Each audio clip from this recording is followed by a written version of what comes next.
Hi, my name is Phil. I like talking about politics, and in this video I'd like to discuss yet another week of rules breaking across different sides or parties in politics and the very different responses to them from those who identify with those sides. But first, if you'd like to be notified of daily news and politics, please subscribe to the channel and click the bell notification icon. So we've had a number of examples of COVID rules breaking in the last week of varying degrees of naughtiness and in different parts of the political spectrum. Now, the worst end of the naughtiness, on Thursday it was announced that an MP for the SNP had behaved in the most reckless way possible. She'd come down with COVID symptoms near the weekend, so sorted herself out with a test. Now at this point she of course needed to be isolating until those results came through. Instead, she travelled from Scotland hundreds of miles down to London to attend Parliament. She entered the debating chamber, even stood up to speak. She also crammed herself into the queue to vote, where social distancing is a sick joke. All the while she did this, she knew she might have COVID. Yes, she says she might have felt a bit better, but she had enough symptoms to be worth a test. Then she got her results back. She was positive. She had COVID. She was infectious. Now, I'm not entirely clear at what point exactly she got her results. As far as I can tell from reports, there's a bit of confusion here. Did she get them before she went to Parliament, in which case she knew she was positive even when she went there, or not? Now, I am prepared to accept that it was after she potentially infected hundreds of MPs, to say nothing of the people she encountered on her train journey to London. Not that it matters, because it was reckless and bang against the rules. This wasn't an issue where a sensible person would go, well, I might have COVID, so I will just stay home. The rules told her to do that. She didn't have to do any thinking at all. And I've said before, and I'll say it again, I do not care what party you're in or what side you're on. Legislators must not break the rules. They make the rules for the rest of us to follow. So follow them yourself. Even if you didn't vote for them, doesn't matter. Because they are asking us to follow rules that we didn't vote for at all. We don't even get a vote in them. If we are expected to follow those laws, legislators must be whiter than white on this. But what she did then was seriously against the pale. Because now knowing she was COVID positive, she travelled again using public transport, hundreds of miles, back to Scotland. I mean, this is Dominic Cummings' level of entitlement. The rules don't apply to me. I know I should isolate. Oh, and I absolutely will isolate. There's no question about that. Of course I will isolate, but I will isolate on my terms. I don't want it to be in London, so I'm going to go home and isolate there. I will begin my period of isolation when I am in the place that is most convenient to me.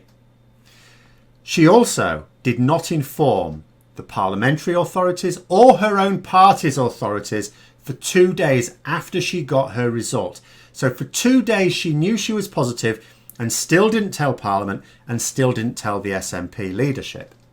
Now, this is on the extreme scale of messing up royal. But then came the response from her party. There were no excuses made. No partisan sympathy offered. No, oh, well, it was really important to her. This debate was really important. Or she wasn't sure she'd be able to vote by proxy or anything, which she would have been able to do, by the way.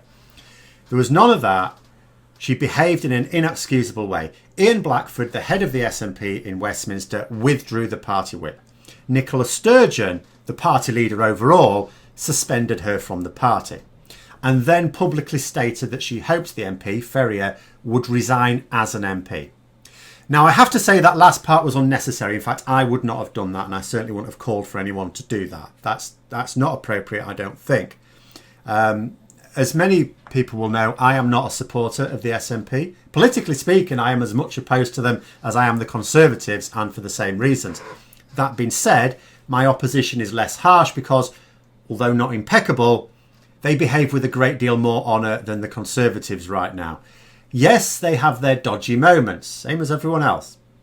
They seem to be blocking an investigation into their previous leader's misconduct, I'm told. And there's also a few porkies very evident about their own COVID response, particularly in regard routine testing. Nothing like on the scale of Boris Johnson's government, though.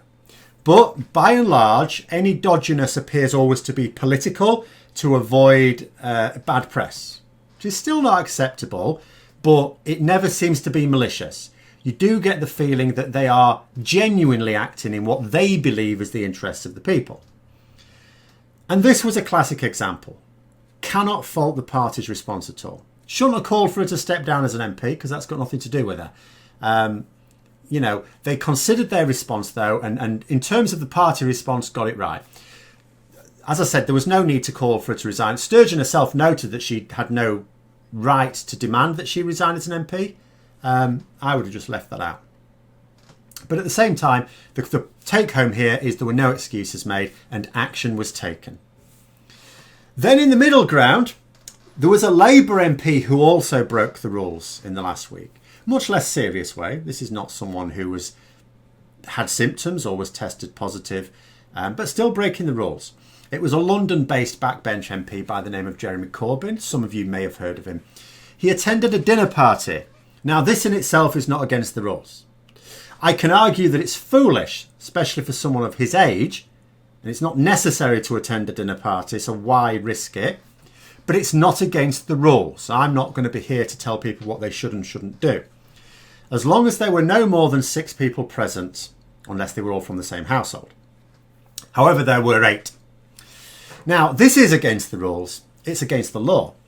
The same principle that I stated earlier about legislators and the law very much applies. He apologised. One of those political apologies. After all, he didn't accidentally go to the dinner party. It's possible that he might not have expected as many people there. In fact, he said that when he was there were 5 of them. Others arrived later. But at the same time, he can count. I don't think he was supposed to be getting pissed.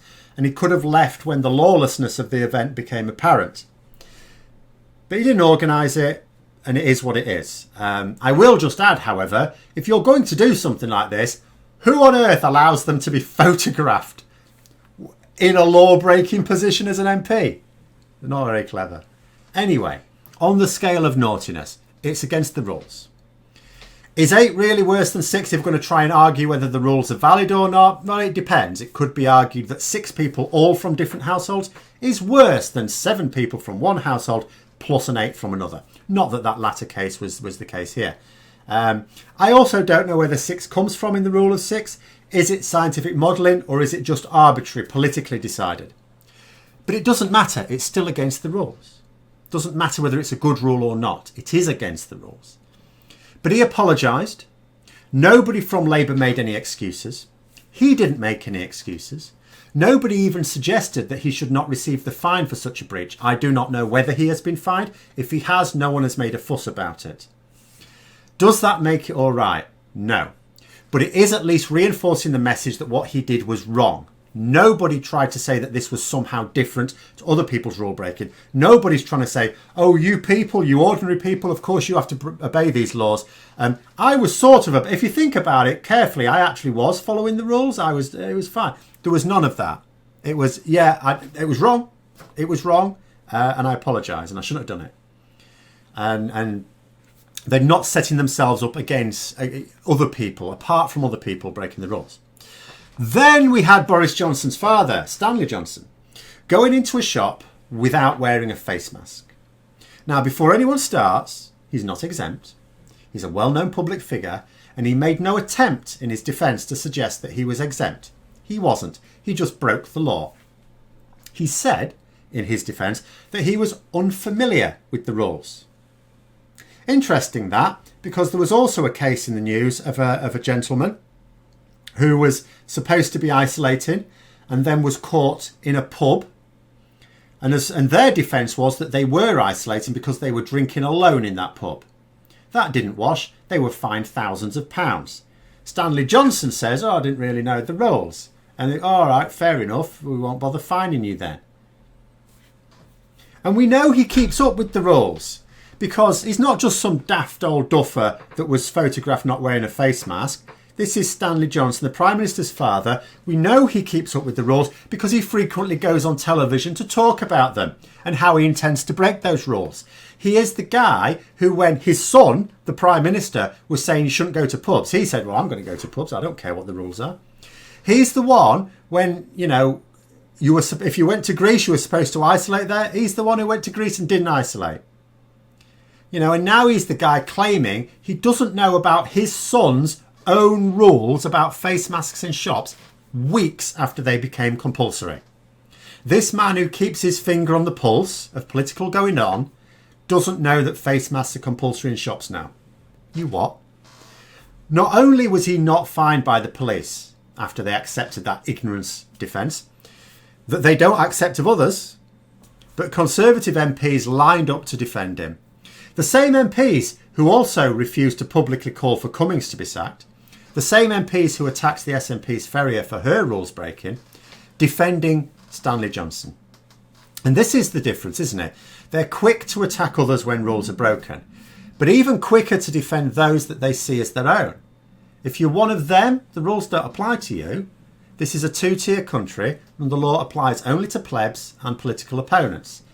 And that this is the ruling party actually makes it much worse because of the lack of compliance in the country.